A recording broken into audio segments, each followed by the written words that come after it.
Андрій, а якою ви бачите перспективу зупинення ворога на цьому напрямку? Це має бути якесь наше військове рішення чи військово-політичне, говорячи про дедлайн Трампа? Тут без ресурсу, без того, про що ми говорили раніше, без мобілізаційного ресурсу не обійтись ніяк. Ми програємо в живій силі і дуже сильно програємо. В них набагато більше військовослужбовців. І вони далі можуть розтягувати лінії бойового зіткнення. Нам потрібні нові сили, нам потрібно міняти людей, нам потрібен новий рекрут, нам потрібний особовий склад.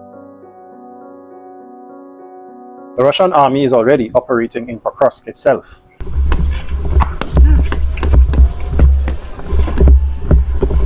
This was stated in a Telegram channel by Ukrainian Deputy Mariana Bezuglada, and the Ukrainian deputy's criticism of the Ukrainian army's failures in Pokrovsk only grew harsher and harsher over this past week.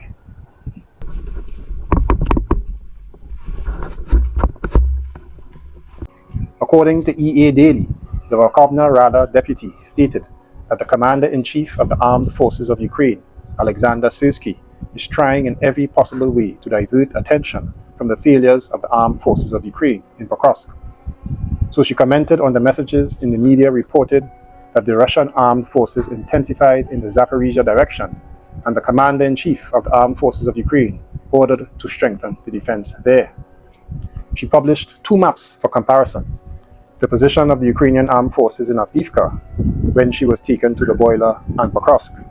The images on them are almost identical. Note that now, in the boiler, together with Pokrovsk, it also encapsulates Leningrad. Russian sources also reported a sharp intensification of offensive actions of the armed forces of the Russian Federation in the Pokrovsk direction. In particular, Russian fighters achieved significant success in the area of the settlement of Mayak. Russian troops liberated this settlement tonight, according to Russian media. But the most significant events take place in Pokrovsk itself, within which fierce battles are taking place in the vicinity. At the same time, Russian units cover Leningrad from the flanks. It is difficult to say when these cities can be liberated, but without a doubt, they will fall. CNN sounded the alarm in their publication of July 31st with its ominous title that reads, "Russia's summer offensive is turning into an escalating crisis for Ukraine." And here are some of the noteworthy quotes. Over 4 days reporting in the villages behind Konstantinivka and Pokrovsk, two of the most embattled Ukrainian towns in the Donetsk region, CNN witnessed the swift change in control of territory. Russian drones were able to penetrate deep into the areas that Kiev's forces once relied upon as an oasis of calm, and troops struggled to find the personnel and resources to halt a persistent Russian advance. The sense of an evolving crisis was most acute around the town of Pokrovsk, CNN writes. One Ukrainian commander serving near the town described a very bad scenario in which troops in the adjoining town to Pokrovsk, that is Leningrad, risked being surrounded. The officer added Russians had already moved into the nearby village of Rodinsky and were on the edges of Velitsky, endangering the supply line for Ukrainian troops inside Pokrovsk. Assessments confirmed by a Ukrainian police officer and another Ukrainian soldier to CNN on Tuesday. But Pokrovsk was not the only area of crisis for Ukraine, according to the CNN.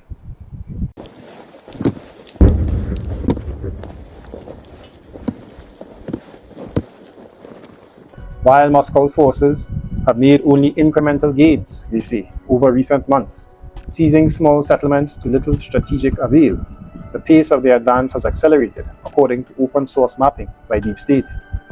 More perilously for Kiev, recent progress has been strategically advantageous, making the encirclement of Pokrovsk, Konstantinivka, and Kupiansk to the north a palpable threat in the weeks ahead.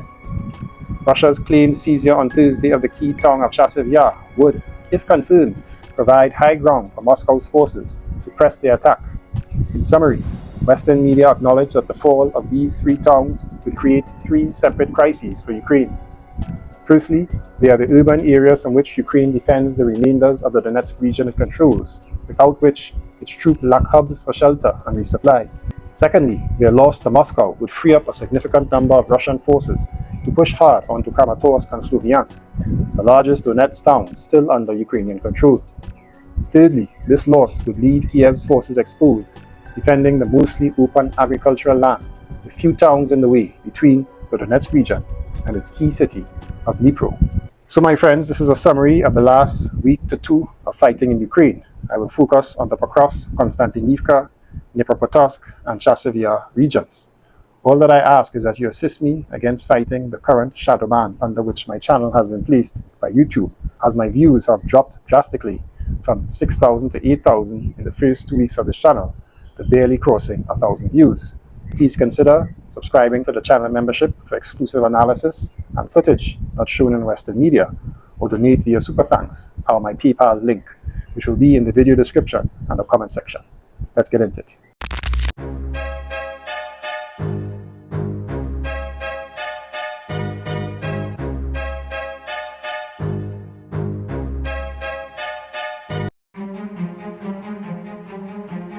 Now, on the morning of July 31st, the Russian Defense Ministry announced the complete control of the city's ruins, marking a turning point in the war.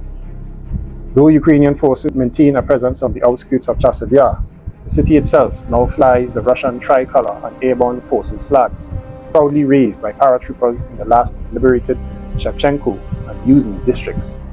The battle for Chasiv Yar, which began in October of 2024, is one of the most grueling campaigns of the conflict. Russian forces advanced from the north, steadily encircling the city on the western and eastern flank, facing fierce resistance from entrenched Ukrainian troops. The Ukrainians had turned the city of Chasiv Yar into a fortress, profiting from its elevated terrain, dense forests, and heavily fortified urban defenses to stall the Russian advance. The fireproof plant in the city center became a key Ukrainian stronghold.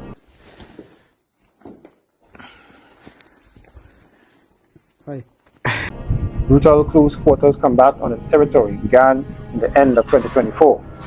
After the loss of this important stronghold, Ukrainian forces continued fierce resistance in the southern quarters, forcing the advancing Russian troops to gnaw out the victory of each building. The elite 98th Guards Airborne Division, renowned for its valor, spearheaded the assault. Defense Minister Andrei Belousov personally commended the 98th Airborne Division, honoring their professionalism and bravery. The history and glorious combat path of this division testify to the courage and skill of our paratroopers, uphold the finest military traditions, his message read. These warriors, hailing from Ivanovo, Ostroma, and Yaloslav, covered over 20 kilometers under relentless artillery and drone strikes. Their heroic efforts led to the successful mop-up of more than 4,200 buildings and capture of 50 Ukrainian soldiers, and the destruction of over 30 artillery pieces and 70 drone units. Amid the devastation, Russian forces successfully evacuated 65 civilians who had endured the horrors of Ukrainian shelling, including precision strikes on their own fleeing citizens, according to Russian media. The fall of Chasiv Yar reshapes the entire Ukrainian battlefield, paving a direct path toward Konstantinivka and further Ukrainian-held territories. Russian forces now hold a critical logistical hub once used by Kiev to concentrate troops and launch attacks. With this victory, the initiative firmly rests in Russian hands, allowing for continued offensives that threaten to collapse Ukrainian defenses in the entire Donbas region. With Chasiv Yar secured, Russian forces are approaching the northern outskirts of Konstantinovka, increasing pressure all around the city, already advancing on multiple fronts. Near Alexandro Kalinovo, Russian troops have pushed forward 800 meters over the past day alone, despite stiff Ukrainian resistance. While in Shubinivka, flanking maneuvers and drone strikes are weakening Ukrainian positions. Artillery and FPV drones pound Ukrainian defenses in Alexandro Shotlino, and probing attacks west of Torets keep pressure on retreating Ukrainian units. The liberation of Chasiv Yar, according to Russian media, is more than a tactical success. It is a symbol of Russian resolve. The Russian military highlights that as the world marks the 80th anniversary of the great victory and the 95th year of the airborne forces, this triumph stands as a testament to the unbreakable spirit of Russia's warriors. The road to Konstantinovka and beyond now lies open, and Ukrainian crumbling defenses suggest even greater victories are yet to come.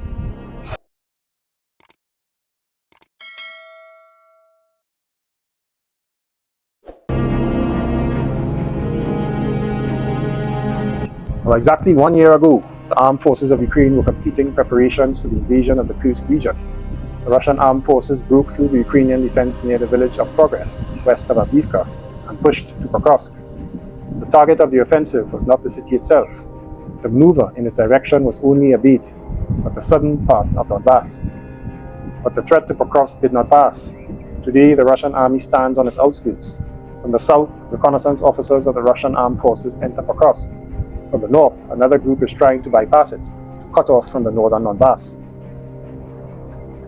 And this is not the only danger for the armed forces of Ukraine. Through the same gap in the defense east of Pokrovsk, the Russian armed forces are attacking to the north. Perhaps the main goal of the offensive is to reach the agglomeration of Kramatorsk and Slavyansk. The capture would be of great political importance for the Kremlin. It would make it possible to declare control over Donbas. Meanwhile, the armed forces of Ukraine are holding large forces in the northeast of the country, where they are trying to counterattack the Russian group that invaded the Sumy region across the border.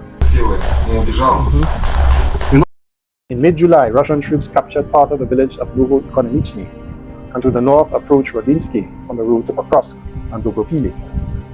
This created a threat of coverage of the Pokrovsk-Leningrad agglomeration from the north. In case of capture of Rodinsky, Pokrovsk would be connected to the rest of Ukraine only by road to the city of Dnipro. This communication may not be enough to supply the troops in case of an assault in Pokrovsk. The Russian armed forces are preparing for such an assault. They are expanding the control zone on the southern outskirts and sending reconnaissance groups to the city itself. In addition, despite the Ukrainian counterattacks this spring, the Russian armed forces held a bridgehead west of the city in the area of Kotliny and Dachny. In the event of an assault from there, Russian troops can attack in the direction of the Pokrovsk-Dnipro road, threatening to completely surround the city. Between Pokrovsk and Konstantinovka, Russian troops are advancing not only around the city, but also to the north in the direction of Juzivka and Dobropili. Having captured part of Poltava and approached Vladimirovka, the Russian armed forces intend to reach the Dobropili-Juzivka road near Shakovo. Probably, the ultimate goal of this offensive is to reach Kramatorsk. Given the pace of the offensive, it is unlikely to happen before 2026. Another direction of the Russian offensive is the city of Konstantinovka. This city may soon be attacked from three sides. From the west, the city is threatened by a group that captured Yardonivka at the end of July and continues attacks along the Pokrovsk-Bakhmut highway. From the east, Russian units that captured most of Chasiv Yar and Stupokna are pressing. From the south, from the side of Toretsk, troops that took Bilahora last week are approaching. To block all these directions, the armed forces of Ukraine do not have enough forces in this direction as yet. Lastly, south of Pokrovsk, the armed forces of Ukraine are also experiencing a shortage of forces. The Russian armed forces continue their offensive in the southern part of Donbas, at the junction of the borders of Donetsk, Zaporizhzhia, and the Dnepropetrovsk regions. Attacks are going in divergent directions. West of Velika Novoselka, Russian troops of the Vostok Group occupied Temirovka and Malivka, but the armed forces of Ukraine tried to regain their lost positions with counterattacks.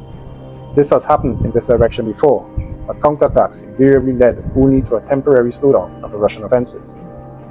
North of Velika Novoselka, the troops of the same group Vostok were able to occupy Zeleny High and went to the Vovcha River. The armed forces of Ukraine will try to create a line of defense on the northern bank of the river. However, the Russian army, the center group, has a bridgehead on the northern shore near the village of Dachny. Probably, the armed forces of the Russian Federation will try to cross Vovcha on a broad front and attack Novopavlivka in the Dnipropetrovsk region.